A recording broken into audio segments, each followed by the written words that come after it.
Hello and welcome to Ellroy Reads, and I want to begin this week's episode with sharing some reader reviews of my biography, Love Me First in Danger, The Life of James Ellroy. This is my biography of James Ellroy, which is available from all good bookshops.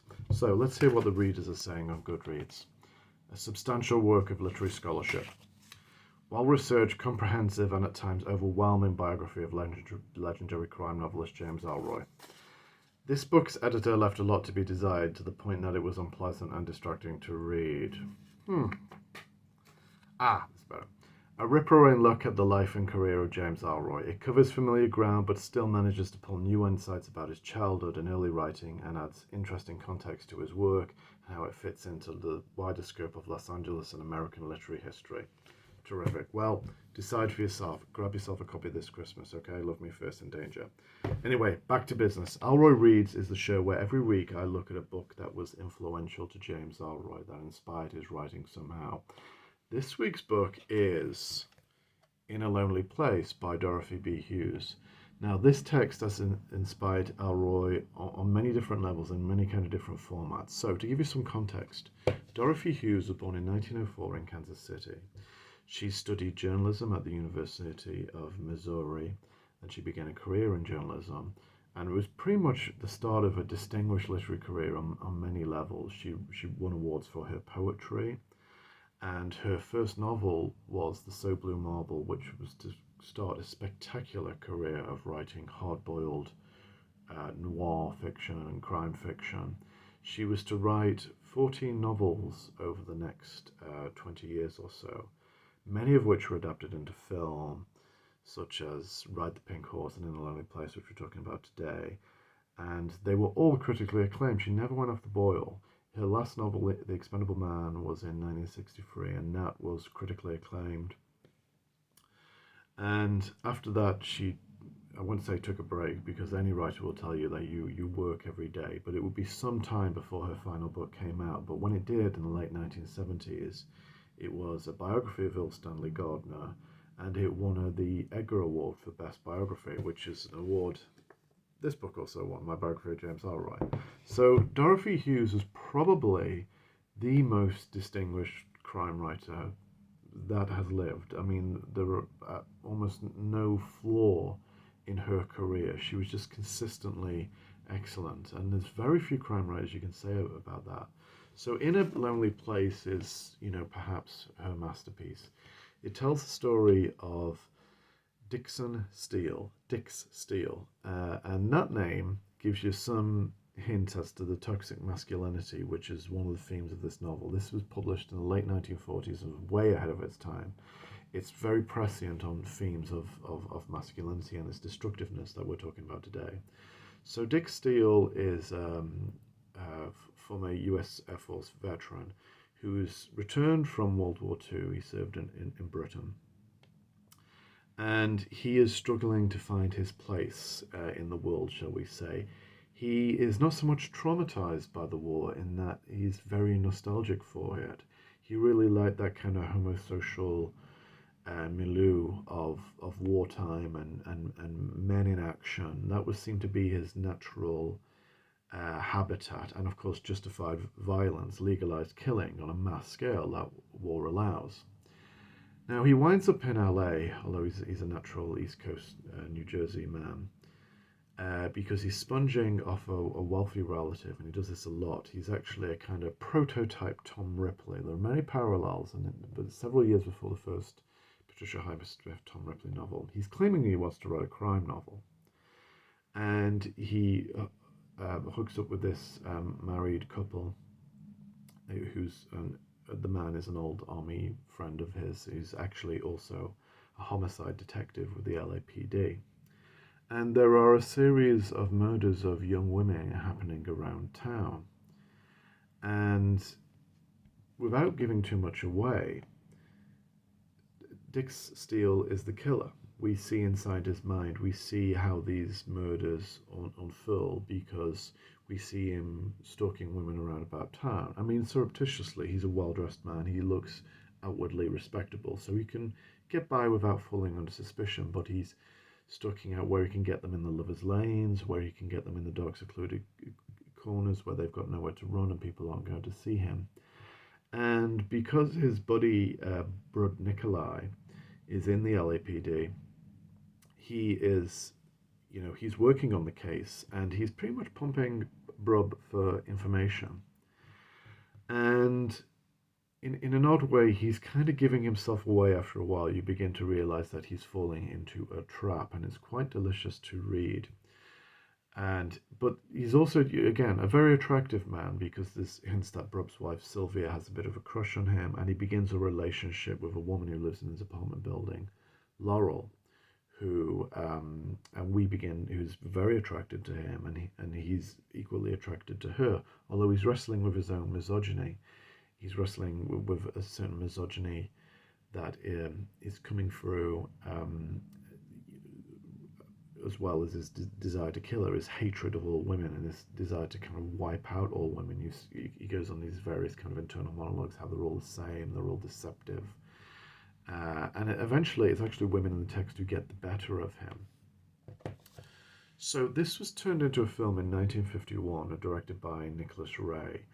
And the film was a moderate success at the time, but there were major changes. For instance, Dick Steele is played here by Humphrey Bogart, who is actually a once successful screenwriter, and he's desperate to have a comeback hit. He is a violent and hot-tempered man, and it was actually quite a daring role for Bogart at the time, who had really been coasting for a few years. And he falls under suspicion for the murders. And he begins a relationship with Laurel in the film, and Laurel is played by Gloria Grahame, who was married to Nicholas Ray at the time. But the big difference is, and this is, I suppose, a spoiler alert, is that Dix is innocent of the murders, and when the actual murderer is caught, he's cleared of the murders, but his relationship with Laurel has collapsed by this stage, collapsed under the weight of his own violence, his own instability as a person, and there's a tragedy there.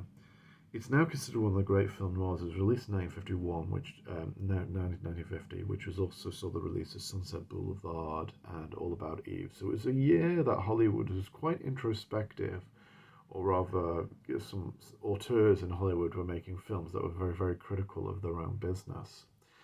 And it's now considered, its reputation has grown over time, as one of the greatest film noirs of all time. Of course, what I'm really recommending, because this is a book show, is read the book. The book is more daring, is playing much more with censorship, is much more ahead of its time in the fact that Dix is actually the killer. And it would have been harder to show that on screen in 1950, although the first Ripley adaptation came 10 years later in the early 1960s with Ellen DeLon as Tom Ripley in Purple Noon, and by that stage things had changed. But I would say of the two, they're both considered classics of their form, but I would say that the book is actually better. And where James Ellroy fits into this is James Ellroy was, and is, a big admirer of Dorothy Hughes as a fantastic writer who's very good on structure and craft. Particularly likes how this is quite a short novel. It's concise. There's no fat on it. It's a really well constructed novel. There is some kind of metafictional connections here. For instance, when Curtis Hanson was bringing LA Confidential into production, the adaptation of James Ellroy's novel, by far the most successful adaptation of any James Ellroy novel in the mid-1990s, he had the cast watch a series of film noirs to put them in a kind of to put them in the milieu and period of LA Confidential. And top of the list was In a Lonely Place. But as Curtis Hanson says, and this is in one of the special feature documentaries that you can find on the DVD, in the film, the murders become less important as the film goes on. It becomes a love story. So there's this strange dichotomy in the film. There's this kind of inner tension between actually Nicholas Ray's story and the story that Dorothy Hughes told. Ellroy himself, when he was very influential, he still is influential, but at the height of his influence in Hollywood in the late 90s, early noughties, he was spending a lot of time with Dana Delaney, and their friendship actually caused gossip. And in fact, if you want to read the full story of their friendship, I got the full scoop from Dana Delaney's own lips. Okay. Their friendship caused gossip. Anyway, one of the things that Dana told me about was that they were actually working on their own adaptation of In a Lonely Place. You know, they just had it in development. They were throwing around ideas. But their big idea was that if we're going to remake it, we've got to make it different. And we want to tell the story of Dorothy Hughes' novel, which they considered the vastly superior telling rather than Nicholas Ray's film. Anyway, it didn't happen. It's just one of those Hollywood things. I don't think they actually got very far, but I think it's very, very telling that they were working on this. And then subsequently, the final kind of metafictional twist in this tale is that a few years ago, Ellroy brings out his novella, Widespread Panic. It was actually published at the height of lockdown. I know it was a very important book for him to write. It was because it was helping him get over the kind of depression of lockdown and all of those things. It's so easy to forget what the world was like only a few years ago because everything's changed back again. But in Widespread Panic, a lot of the story takes place during the filming of Rebel Without a Cause, the Nicholas Ray film. And Nicholas Ray is a character in the story, and he's portrayed very, very unsympathetically. You know, he is sexually manipulative. His bisexuality is pretty much portrayed as promiscuity and exploiting people.